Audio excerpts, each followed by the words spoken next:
নবম দশম শ্রেণীর প্রিয় শিক্ষার্থীরা, তোমাদের কাছে আজকে আবারও দুইটা অঙ্ক নিয়ে আসলাম। গুণোত্তর দ্বারা 13.2 10 নম্বর এবং 13 নম্বর অঙ্কটি একদম খুব সহজ, পানির মতন সহজ। এই অঙ্কগুলো সংক্ষিপ্ত প্রশ্ন অথবা কতে অথবা এমসিকিউতে আসতে পারে। চেষ্টা করবো খুব সহজভাবে তোমাদের কাছে উপস্থাপন করার জন্য। শুরুতেই আমরা 10 নম্বর দিয়ে শুরু করি। দেখো, এখানে প্রথম পদ এ সমান 1, সাধারণ অনুপাত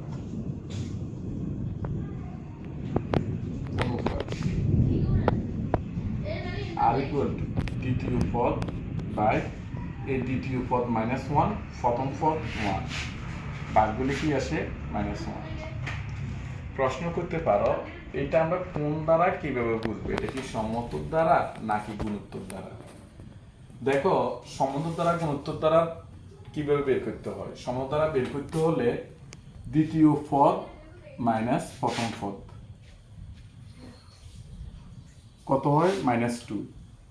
আবার তৃতীয় পদ 1 মাইনাস দ্বিতীয় পদ, সূত্রের মাইনাস দ্বিতীয় পদের সামনে -1, তাহলে 1 মাইনাসের মধ্যে কি হয়? প্লাস 1 এর 1 সমান কত? 2 হয়।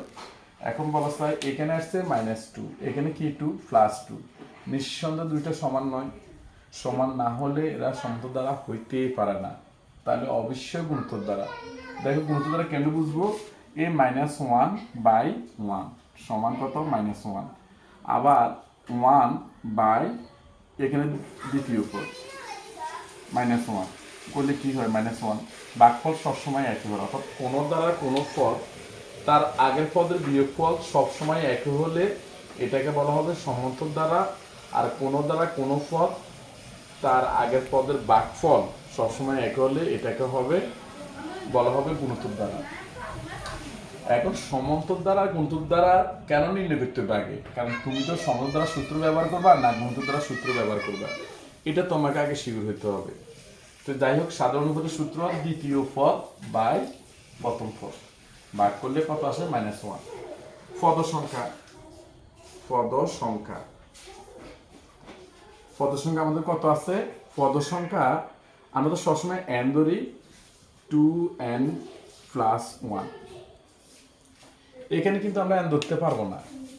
আমরা একটা জিনিস জানি, প্রশ্নে যে প্রতীক থাকবে সেই প্রতীক ধরা যাবেই না। তাহলে তুমি এই nটা ছাড়া তুমি যে কোনো কিছু ধরতে পারবা। এই কারণে আমরা এখানে n না ধরি, n ধরছি। তোমার যেটা মন চায় তুমি সেটা ধরতে পারবা। এখন গুণোত্তর দ্বারা সমষ্টি সূত্র, আমরা এখানে ডাইরেক্ট লিখতে পারি n সংখ্যক পদের সমষ্টি, n সংখ্যক বা n পদের সমষ্টি লেখো ডাইরেক্ট, n পদের সমষ্টির সূত্রটা কি লিখবো? a into 1 minus r to the power n by 1 minus r।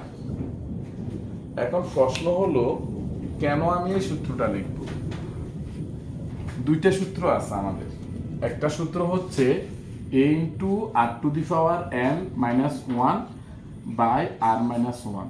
কখন এটা ব্যবহার করব, কখন এটা ব্যবহার করব? আমার আগে একটা ভিডিওতে তোমাদেরকে অবশ্যই বলে রেখেছি, যদি আর এর মান একের চেয়ে ছোট হয়, তাহলে সূত্র হবে এটা। আর আর এর মান যদি একের চেয়ে বড় হয়, আবারও বলছি, আর এর মান যদি একের চেয়ে বড় হয়, সূত্র হবে এটা। অর্থাৎ আর এর মান যদি একের থেকে বড় হয়, প্রথমে r to the power n হবে। আর এর মান যদি একের থেকে ছোট হয়, প্রথমে 1 হবে। দুইটার মধ্যে মনে রাখার একটা কৌশল এটা। এখন আসো, আমরা এখানে n ব্যবহার করা হয়েছে, তুমি এখানে n ব্যবহার করতে পারবে না, কারণ তুমি ফল দিচ্ছ এখানে কি m। তাহলে আমরা এখানে অবশ্যই m দিব, এখানে অবশ্যই n দিতে হবে। কেন? n তো দেওয়া যাবে না, প্রশ্নে যে প্রতীক থাকবে, প্রশ্নে এখানে n আছে, তুমি এখানে n ধরতে পারবে না। এখন দেখো, 1 এর 1 বসে গেছে, মাইনাসের মাইনাস বসাইলাম, এ আর এর জায়গার আর এর মানটা -1, এর জায়গার এর মান 1, সেকেন্ড ব্র্যাকেট দিলাম 1 এর 1, মাইনাসের মাইনাস, এই আর মানটা কত আছে -1, দিলাম -1, m এর মানটা কত আছে 2n + 1। আশা করি সবাই বুঝতে পেরেছ। আমি আবার একটু বুঝাই বলি। এই জায়গার এর মান 1 এর 1, মাইনাসের মাইনাস, আর এর জায়গার এই আর এর মান, m এর জায়গার m এর মান 1 এর 1, মাইনাসের মাইনাস, আর এর জায়গার আর এর মান। ভিতরে প্রথম ব্র্যাকেট ব্যবহার করিলে বাহিরে সেকেন্ড ব্র্যাকেট দিতে হয়, এই জন্য আমরা এখানে সেকেন্ড ব্র্যাকেট ব্যবহার করেছি। এখন আসো পরবর্তী অংশটার দিকে তাকাও। সমান সমান 1 এর 1, a মাইনাসে a মাইনাসে প্লাস 1 এর 1। এই একের তো আর একদিক কোনো কিছু গুণগুলিতে ওই জিনিসটাই পাওয়া যায়, আমরা একটা লিখতেছি না, মাইনাসের minus, a minus a minus. আচ্ছা আমরা একটু কথা বলি এই জায়গায়। 2n + 1 এটা কি ধরনের সংখ্যা? এটা কি জোড় সংখ্যা না বিজোড় সংখ্যা, সেটা কিভাবে জানবো? আচ্ছা আমি যদি এখানে n এর মান যদি 1 ধরি, n = 1 হলে এই অঙ্কটা যদি পরীক্ষায় আসে অবশ্যই প্রশ্নের মধ্যে এই কন্ডিশনটা দেওয়া থাকবে যে n হচ্ছে স্বাভাবিক সংখ্যা। স্বাভাবিক সংখ্যা শুরু হয় 1 2 3 4 5 এভাবে অসীম পর্যন্ত। তাহলে আমরা n = যদি 1 হয়, 1 হলে 2n + 1 কি সংখ্যা দ্বারা আমরা একটু দেখি। 2 2 বসে গেছে, মাঝখানে কিছু না থাকলে গুণ চিহ্ন, n এর জায়গায় n এর মান কত ধরবো 1 + 1, 2 একে 2 + 1 করলে কত আসে 3। 3 কি সংখ্যা? বিজোড় সংখ্যা। তুমি যদি n এর জায়গায় মান যদি তুমি যদি 2 ধরো, n = যদি 2 হলে তাহলে এই দিকে তাকাও কি হবে, 2 2 বসে যাবে, n এর মান কত 2 + 1 এর +1, 2 2 গুণে কত 4 যোগ কত 1 সমান কত হয় 5।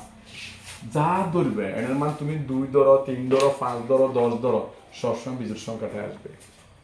আমরা জানি মাইনাসের উপরে যদি বিজোড় সংখ্যা থাকে সবসময় মাইনাস হয়। তুমি দেখো মাইনাসের উপরে যদি আমরা এখানে 3 দিলাম, 1 দিলে কি হয় মাইনাস,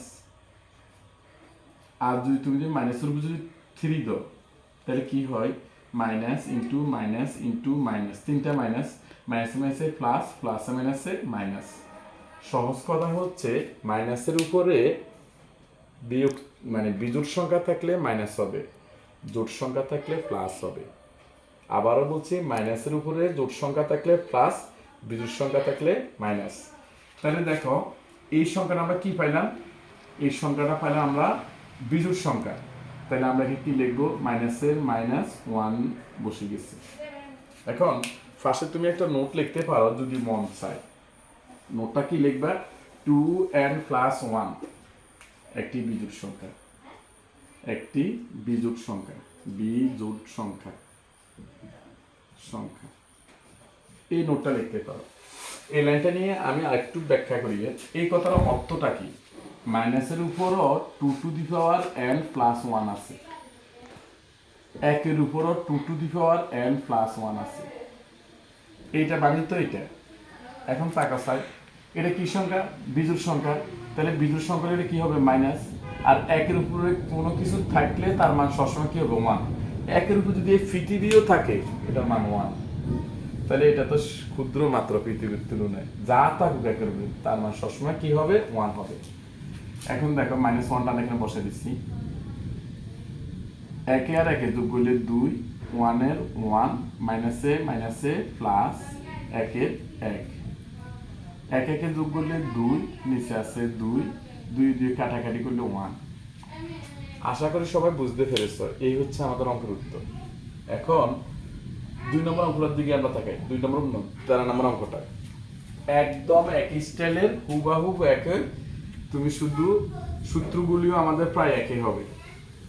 দেখো আমরা কিভাবে করবো এটা।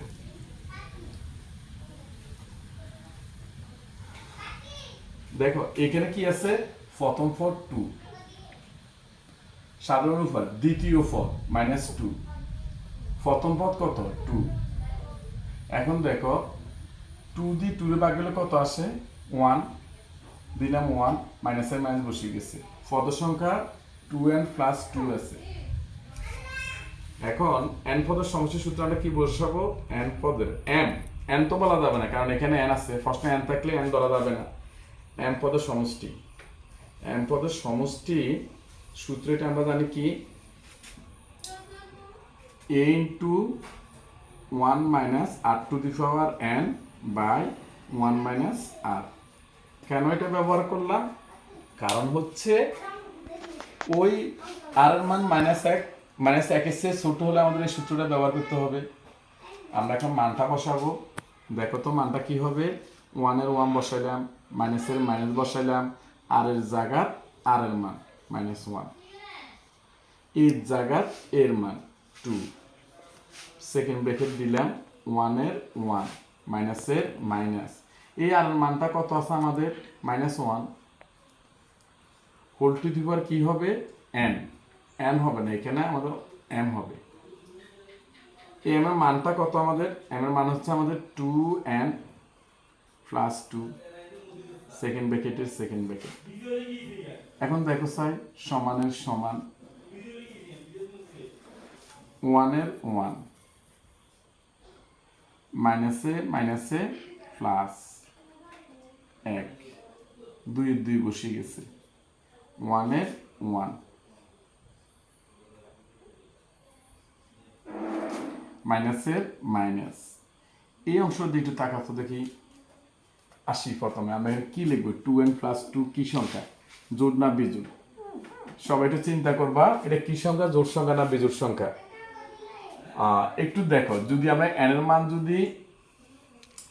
যদি আমরা এখানে 1 ধরি n ইকুয়াল যদি 1 হলে তাহলে 2 ইন্টু 1 প্লাস 2 2 একে 2 প্লাস 2 সমান কত 4 কি সংখ্যা জোড় সংখ্যা n এর মান যদি তুমি যদি 2 ধরো 2 দুগুণে কত 4 তাহলে 2 যোগ করলে কত 6 কি সংখ্যা জোড় সংখ্যা আমরা জানি জোড় সংখ্যা মাইনাস চিহ্নের উপরে জোড় সংখ্যা থাকলে কি হবে প্লাস হবে তাহলে আমরা এখানে লিখলাম প্লাস আর 1 এর উপরে এই সংখ্যাটা না যা থাকুক তার মান সবসময় কি হবে 1 আশা করি সবাই বুঝতে পেরেছো কারো সমস্যা হওয়ার কথা না এখানে এখন দেখো এই 1 আর 1 এর যোগ করলে কত 2 বসে গেছে আর এইদিকে তাকাও 1 এর 1 মাইনাসে প্লাসে -1 তুমি চলে এখানে প্লাস না দিয়েও পারতা না দিলেও সমস্যা নেই জাস্ট তোমাকে বোঝার জন্য আমি করছিলাম 2 চলে যায় এখন দেখো 1 থেকে 1 বিয়োগ করলে কত 0 এই অঙ্কের উত্তরটা হচ্ছে 0